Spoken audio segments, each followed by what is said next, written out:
Hello guys, and welcome back to my channel. Because of this bloody coronavirus, Eurovision has been cancelled. Such a great pity, isn't it? Nah, not really. If you think about it, Eurovision is an absolute bag of shite. There's some horrendous acts who have no idea what singing actually means. They screech, they yodel, they do all sorts of weird and very weird when you think about some of them. Things, but it has been cancelled. So, in some ways, it's a bit of a pity because there are some gem songs to come out of Eurovision. That is the sound of you being disowned. I did just say that, didn't I? I said that out loud. But it's true, there are a couple of decent songs, and I'm going to give you my top 5, yes, 5, Eurovision songs. I can't believe I'm doing this list.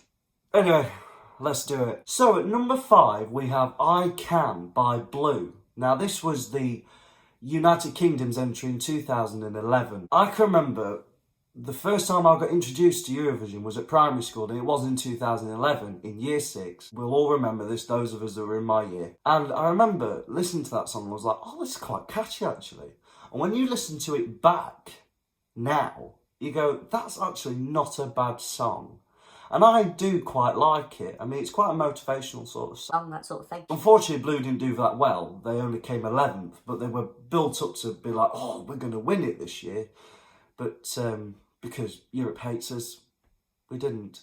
In at number 4, we have A Satellite by Alina from 2010. Now, this was Germany's entry, and it won. I find it quite catchy. It's a very sort of modern feel. She is sort of chatting, which I can tolerate, but she does it in a very musical way, not just simple. Bruh, yeah, in it, thing it, like. It's quite a good song, and it comes out of Eurovision.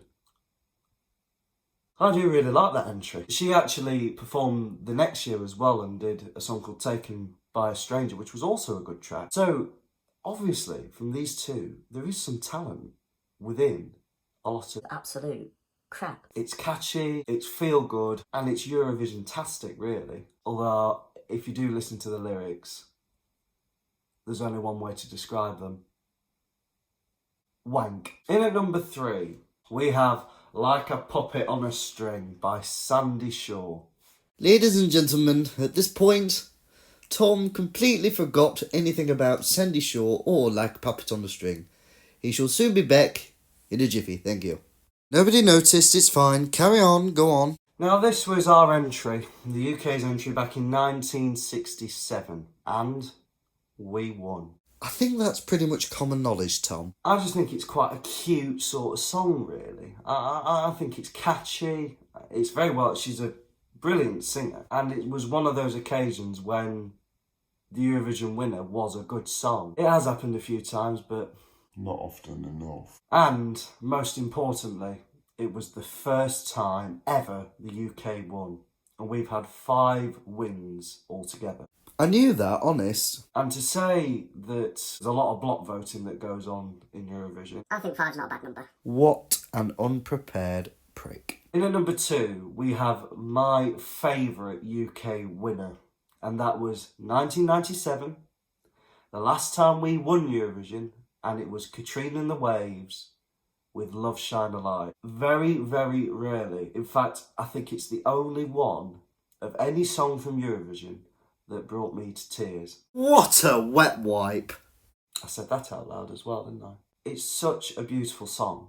It is one you have to go and listen to. I think it's absolutely brilliant. She's a fantastic singer. Obviously, Katrina and the Waves was most famous for Walking on Sunshine, which I think everybody knows. And it was typical of us. When we're in times of trouble, we'll call the Americans and say, Give us a hand. She and they did indeed do that. It's just a fantastic song. And I can't believe I'm saying this about a song from Eurovision, but it's one of my favourite songs. How bad is your hearing? Oh God, what am I saying? This is bad. It really is, isn't it? But yeah, it's beautiful. And it really does deserve its spot at number 2. Now at number 1. It's an obvious one, but it has to be ABBA with Waterloo. Very, very famous. It started the ABBA blitz of the whole world. Everyone knows ABBA right across the globe.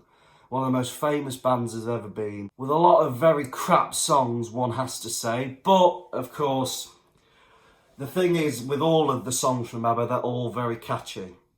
And, well, what can you say? Waterloo, da da da da da da da da. It's brilliant. It's pure premium Schlager.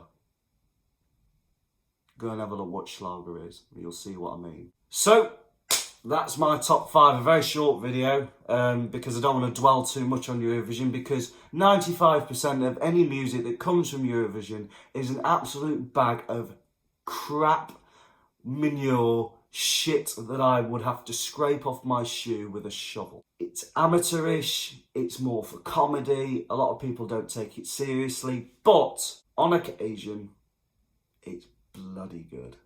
It really is. But on occasion, very rare occasion. Do you want to say occasion again, or? So I hope you enjoyed that. Don't forget to like, don't forget to subscribe, and I shall see you again very soon.